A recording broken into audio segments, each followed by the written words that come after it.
Olá, boa noite.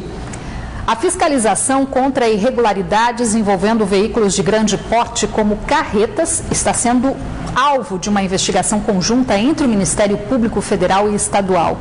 De acordo com um levantamento realizado pelo MPF, nos últimos 9 meses foram pelo menos 35 acidentes entre colisões e tombamentos desse tipo de veículo aqui na capital. E algumas dessas ocorrências terminaram em morte. Nas ruas de Manaus não é difícil encontrar veículos de grande porte, como caminhões e carretas. Eles são utilizados principalmente por empresas que transportam produtos ou insumos do polo industrial. No ano passado, a Prefeitura de Manaus restringiu a horários determinados o tráfego desse tipo de veículo em algumas zonas da cidade. Quem descumprir a determinação está sujeito a multa, acumulação de pontos na carteira de habilitação e até retenção do veículo no caso da infração grave.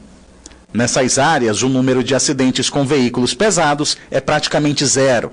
Já em outras zonas da cidade...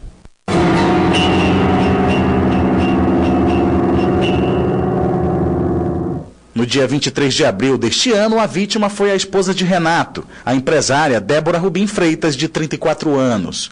Ela foi atropelada por uma carreta que não conseguiu subir a ladeira e, ao descer de ré, arrastou 5 veículos. Débora foi atingida ao tentar pular de um dos carros. Ela morreu na última sexta-feira, após 1 mês e meio no hospital. Os dias têm sido difíceis, têm sido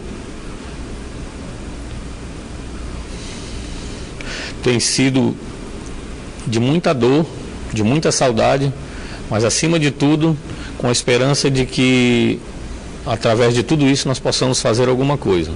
O marido reclama da falta de fiscalização contra este tipo de veículo aqui em Manaus e diz que vai cobrar mais empenho das autoridades para que outras vidas não sejam perdidas. O que nós precisamos é que a situação mude realmente, não fique só aqui vocês dando o espaço para a gente falando, eles ouvindo e fazendo de conta que nada aconteceu.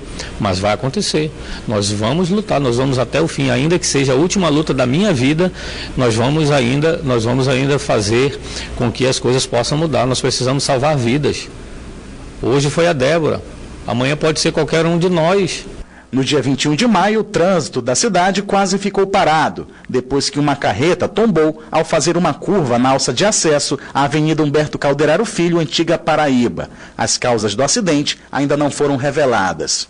O excesso de cargas, a falta de regulamentação e as fiscalizações contra este tipo de veículos também estão na mira dos Ministérios Público Federal e Estadual, que iniciaram uma investigação sobre o volume de acidentes e irregularidades envolvendo caminhões e carretas. Transporte de cargas, existe toda uma normatização para que isso seja feito, seja por parte do Código de Trânsito, resoluções do CONTRAN, e é necessário que todos observem essas normas para que tenhamos um trânsito minimamente aceitável aqui na cidade de Manaus.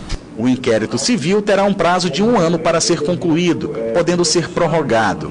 Pelo menos 8 instituições federais, estaduais e municipais foram acionadas para prestar informações. O objetivo é que os órgãos locais que tenham responsabilidade sobre a matéria, tais como a Secretaria, a Superintendência Municipal de Transportes Urbanos, Manaus Trans, façam a normatização desse deslocamento de veículos de carga dentro da cidade de Manaus, bem como o outro objetivo também é que haja um efetivo controle do excesso de peso de veículos nas rodovias e vias públicas locais.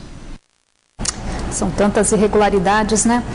Representantes das empresas de ônibus, da Prefeitura de Manaus e do Governo do Estado foram convocados para uma audiência esta manhã na Assembleia Legislativa do Estado. Os deputados querem saber como e onde estão sendo investidos os subsídios repassados pelo poder público às empresas que operam na cidade e que totalizam R$ 2.700.000 por mês. Os deputados questionaram os empresários de ônibus sobre os subsídios repassados pelo governo do estado e prefeitura desde 2013. O valor já chega a 104 milhões de reais.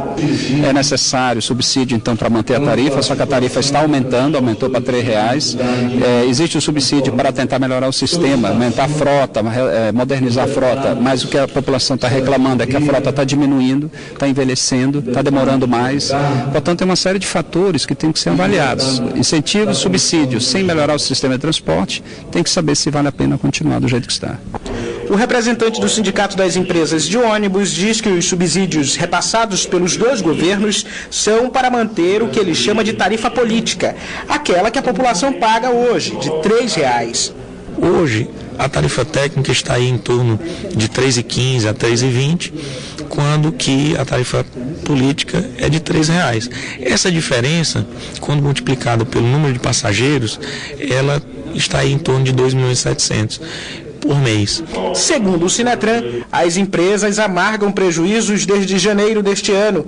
Mensalmente, o repasse de R$2.700.000 deveria acontecer, mas governo e prefeitura estão em atraso. Assim também como o Tribunal Regional Eleitoral, que não pagou as passagens dos usuários que tiveram gratuidade nas eleições do ano passado. O valor das eleições, ele não está incluso essa gratuidade na tarifa técnica. Então, em várias reuniões, até dentro do TRE, que eu estive presente, a prefeitura foi prometido para que garantisse essa gratuidade, ela faria o repasse desse valor para as empresas. E até hoje esse valor não foi repassado, que é de cerca de R$7 milhões. Quanto aos questionamentos dos deputados sobre a qualidade do serviço, o superintendente da SMTU afirmou que só vai ser possível melhorar a velocidade dos ônibus diante de um plano de mobilidade urbana, que ainda está sendo discutido. Agora, para melhorar o transporte, não é com esse recurso aí. Para melhorar o transporte, a gente precisa realmente de uma política que garanta recursos para o sistema, inclusive incentivos para comprar ônibus, que não existe. É muito pouco que o Brasil está começando agora nessa área de incentivo. Atualmente, Manaus conta com uma frota de 1.420 carros, 120 a mais do que previsto em contrato. A Delegacia Especializada em Roubos, Furtos e Defraudações apresentou esta manhã um homem suspeito de aplicar golpes em Manaus, emitindo boletos de compras falsificadas e cheques em nome de um empresário do ramo da construção civil. De acordo com a polícia, Márcio dos Santos, de 34 anos, conhecido como Maranhão, vinha usando o nome do proprietário de um estabelecimento comercial para fazer compras de materiais de construção em lojas da capital. Ele também se passava por funcionário. A empresa fornecia um boleto, ele conseguia autenticar esse boleto, voltava com esse boleto autenticado como se tivesse pago e retirava o material da loja. Esse indivíduo usava, inclusive, documentos desse empresário para falsificar esses cheques e etc. Ainda de acordo com o titular da Delegacia Especializada de Roubos, Furtos e Defraudações, o suspeito foi preso quando tentava esconder uma carga de 3 toneladas de materiais de construção comprada em uma loja na Zona Norte. O material seria vendido em Boa Vista, no estado de Roraima. Nesse primeiro momento, só 3 vítimas procuraram a Delegacia de Roubos e Furtos. Em média, R$150 mil foi um prejuízo na praça. Em um golpe anterior, o suspeito chegou a comprar cerca de R$8 mil em pneus e levou o material para ser vendido em Boa Vista. Um comparsa de Márcio ainda é procurado pela polícia. 200 quilos de maconha do tipo skunk foram apreendidos em Manaus durante uma operação conjunta coordenada pela Secretaria de Inteligência da Secretaria de Segurança Pública no Amazonas, na Avenida Brasil, na zona oeste da capital. A droga, dividida em 197 pacotes, estava em um veículo com 3 homens que foram presos em flagrante. Um helicóptero da Polícia Civil ajudou na captura. Segundo a polícia, os suspeitos são considerados os maiores traficantes do bairro Mauazinho. O trio foi encaminhado para unidades prisionais do estado. E mais 93 pacotes de skunk e 67 de cocaína foram apreendidos hoje em mais uma operação conjunta da Polícia Civil, desta vez no conjunto Ileia 2, zona norte da capital. 3 homens também foram presos e com eles ainda foram apreendidos um fuzil, munição e um carro. As prisões foram resultado de uma denúncia anônima realizada pelo número 181 da Polícia Civil. A semana começou com uma grande preocupação para os pesquisadores que atuam no CBA, o Centro de Biotecnologia da Amazônia. É que na próxima quarta-feira encerra o contrato com a fundação que garante o pagamento das bolsas dos pesquisadores repassado por meio da SUFRAMA. E até o momento não há informações sobre um novo convênio. Pela manhã, o grupo de pesquisadores bolsistas se reuniu em um ato em frente ao prédio do CBA para reforçar a preocupação com o fim do convênio previsto para o dia 10 deste mês entre a Superintendência da Zona Franca de Manaus, a SUFRAMA, e a Fundação Djalma Batista, de onde saem os recursos para o pagamento das bolsas dos profissionais. Os pesquisadores afirmam que o fim do convênio pode prejudicar as atividades desenvolvidas pelo Centro de Biotecnologia da Amazônia. A grande preocupação nossa é a continuidade das atividades, porque praticamente todas as atividades aqui não podem ser interrompidas e não tem nenhum processo em vista. O Centro de Biotecnologia da Amazônia não existe juridicamente, ou seja, não tem CNPJ, o Cadastro Nacional de Pessoa Jurídica. Também falta um modelo de gestão para o centro que não tem autonomia para contratar pessoal e fazer aquisição de materiais para pesquisas. Atualmente, o CBA está ligado ao Ministério do Desenvolvimento, Indústria e Comércio Exterior, pasta que não trata do meio ambiente ou da ciência, tecnologia e inovação. E o CBA ele veio para a inovação tecnológica a partir de produtos e processos, da biodiversidade amazônica. Atualmente são 48 bolsistas com formação de nível médio após doutorado, mas entre os anos de 2008 e 2009 já foram 164 profissionais. Visualmente abandonado, até 2010 o CBA consumiu mais de 91 milhões de reais na construção, em equipamentos e despesas com pessoal. Porque o Tribunal de Contas da União, durante todo esse dinheiro aplicado, cerca de 100 milhões, e não faz auditoria para ver a questão das irregularidades. É um grande descaso dos entraves administrativos, entraves políticos e entraves jurídicos para esse centro não funcionar. Por meio de nota, a assessoria de imprensa da SUFRAMA informou que a autarquia já está analisando todas as questões envolvendo o Centro de Biotecnologia da Amazônia. Vamos agora conferir a previsão do tempo para esta terça-feira aqui na capital e também no interior. Os detalhes no mapa.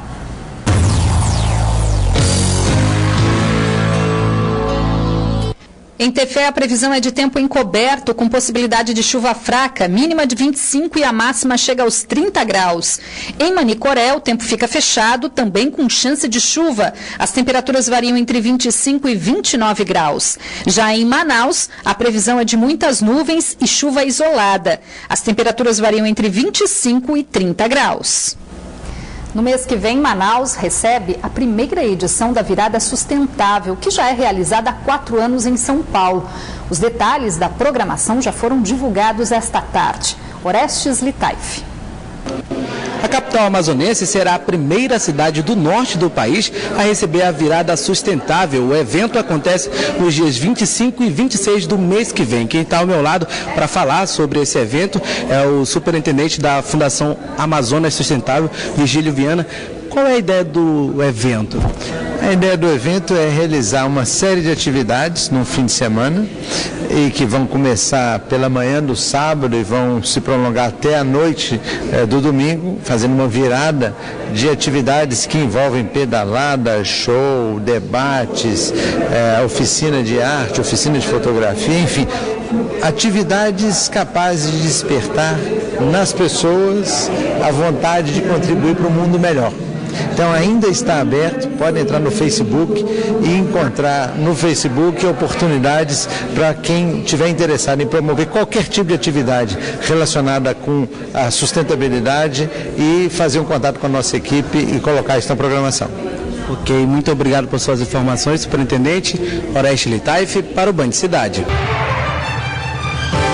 Cerca de 300 mil pessoas participaram de mais uma Marcha para Jesus, realizada no último sábado aqui na capital e que já é considerado o maior evento gospel do Amazonas.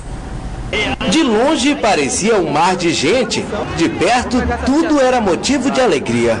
Tinha gente de cara pintada, uniformizada, pessoas sozinhas e em grupos. A Marcha para Jesus se transformou em festa. A Marcha para Jesus ela é uma quebra de paradigmas, porque há muito pensavam que ser cristão, ser evangélico, servir a Jesus era uma coisa chata, era uma coisa que você ficava preso entre quatro paredes. Não, nós saímos das quatro paredes para mostrar Jesus é alegria e nós celebramos essa unidade. A multidão se concentrou na Praça da Saudade e depois seguiu encaminhada pela Avenida Constantino Neri. Tinha jovens, adultos, crianças e até idosos esbanjando alegria. Estou vindo, estou evangélica há pouco tempo, mas estou adorando. Não tem coisa melhor. A Marcha para Jesus acontece anualmente e chega na sua 22ª edição consecutiva em Manaus. O evento já virou tradição, ganhou grandes proporções e hoje é considerado o maior evento gospel do estado. De acordo com a Polícia Militar, este ano mais de 300 mil pessoas participaram do evento. Já os organizadores estimaram em 800 mil pessoas. Um momento de celebração. Nós saímos dos templos, das casas de oração, para sairmos às ruas e orarmos pela rua. Significa para nós, ela representa para nós um dos maiores e melhores uma das melhores ações da igreja. Para os cristãos evangélicos, a Marcha para Jesus é momento de louvar a Deus em praça pública. É hora de exaltar o Altíssimo e festejar. Da rua, a folia dos evangélicos foi para o Sambódromo, onde teve shows musicais de vários artistas. Agora o futebol. Fast e Penarol deram adeus ao campeonato amazonense neste fim de semana, quando foram definidos os finalistas da competição. Pelo terceiro ano seguido, Nacional e Princesa vão em busca do título do Barezão. No sábado, o Penarol começou melhor a partida e até os 10 minutos teve boas chances de marcar. Chances que deixaram o goleiro Rodrigo Ramos assustado. Mas foi o Nacional que saiu na frente. O meia fininho recebeu na área, fez o primeiro, um golaço.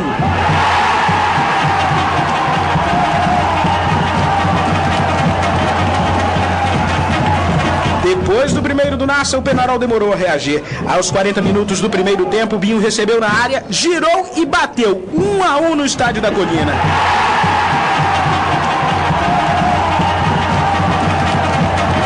O primeiro tempo acabou e o time da Velha Serpa voltou melhor no segundo tempo. E aos 2 minutos, Tete deixou o Penarol mais perto da final. 2-1 para o Penarol, e ainda assim o Leão da Vila estava em vantagem por ter feito 2 gols no primeiro jogo. Porém, a equipe nacionalina não deu moleza. Logo veio o segundo da equipe.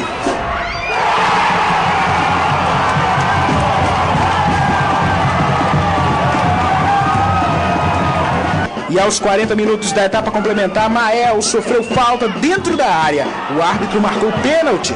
Tete cobrou e marcou o terceiro do Penarol.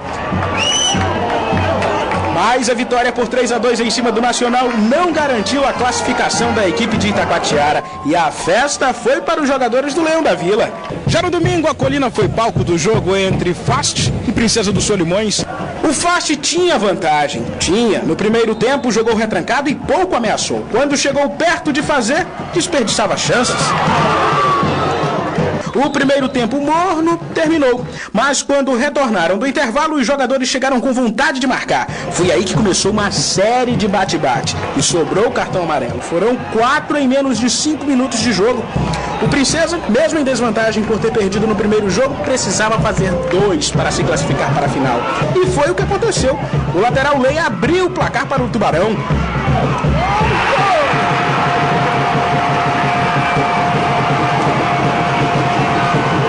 Os nervos ficaram à flor da pele, teve até discussão em campo. E não parou por aí. Charlichenko já estava amarelado e ainda cometeu esta falta. Acabou levando vermelho. Um prato cheio para a equipe de Manacapuru, que marcou o tão sonhado segundo gol com o Léo Paraíba e garantiu o Tubarão na final.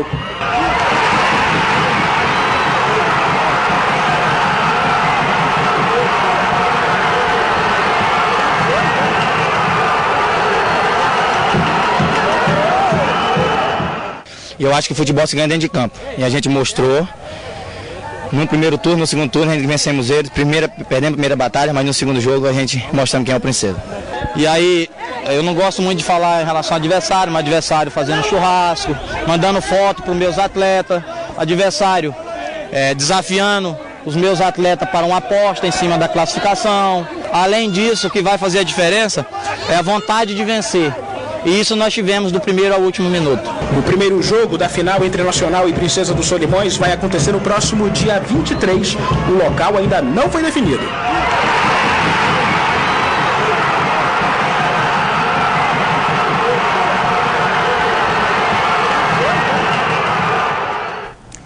O Band Cidade fica por aqui. Para rever esta edição, acesse band.com.br/Amazonas. Mas você pode acompanhar a programação da Band Amazonas também pelo Facebook.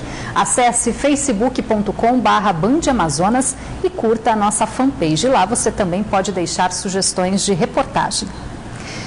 Vem aí o Jornal da Band, trazendo os principais assuntos do dia no Brasil e no mundo. Uma boa noite para você. A gente volta a se encontrar amanhã. Até lá.